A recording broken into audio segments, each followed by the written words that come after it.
Hello, আসসালামু আলাইকুম। আমি বিরিয়ানি রান্না করবো।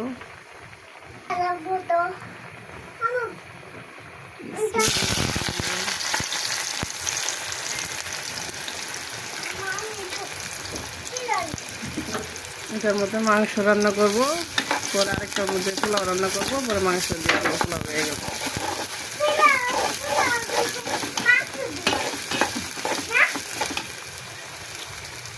মাংস দিয়ে মাখাই রাখছি টক দই দিয়া। বিরিয়ানি খাবে বসে রয়েছে, আমাদের বাসায় মেহমান আইছে তো এই জন্য বিরিয়ানি রান্না হচ্ছে।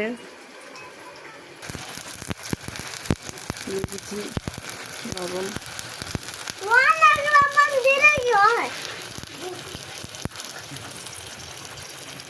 এখন দিব মরিচের গুঁড়া,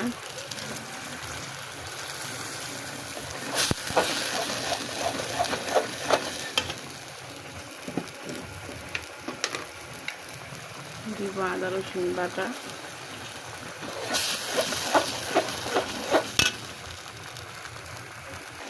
দিয়ে দিচ্ছি বিরিয়ানির মশলা,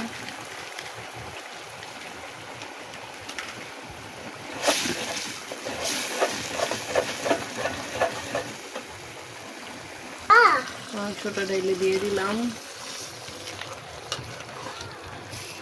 মাংসটা কষাবো, ঝুলটা যতক্ষণ গাঢ় না হয়েছে এতক্ষণ কষাবো।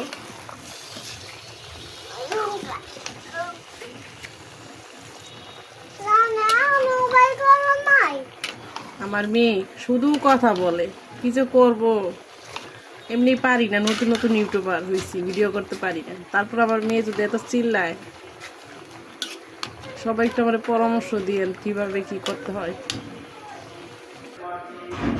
এখন এই চুলায় পেঁয়াজের ব্যবস্থা করবো, তার জন্য তেল দিতেছি। বিসমিল্লাহির রহমানির রহিম।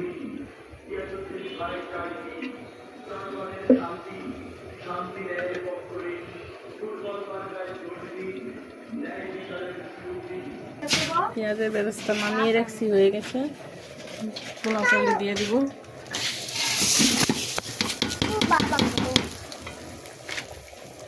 দিয়ে নাড়াচাড়া করবো। ঘি দিয়ে চালটা ভেজে নিয়েছি। এখন 1 কাপ দুধ দিচ্ছি, পরিমাণ মতো পানি দিব।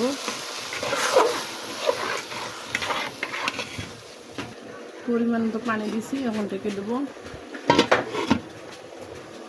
আর এদিক দিয়ে মাংস কষানো হচ্ছে।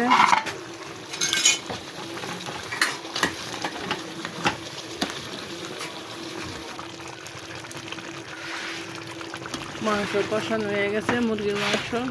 এখন নামিয়ে ফেলবো।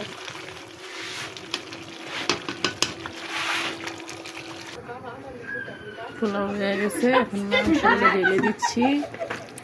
ঢেলে দিয়ে নাড়াচাড়া করবো, দমে রাখবো। নাড়াচাড়া দিয়ে এখন একটু ঢেকে দিব।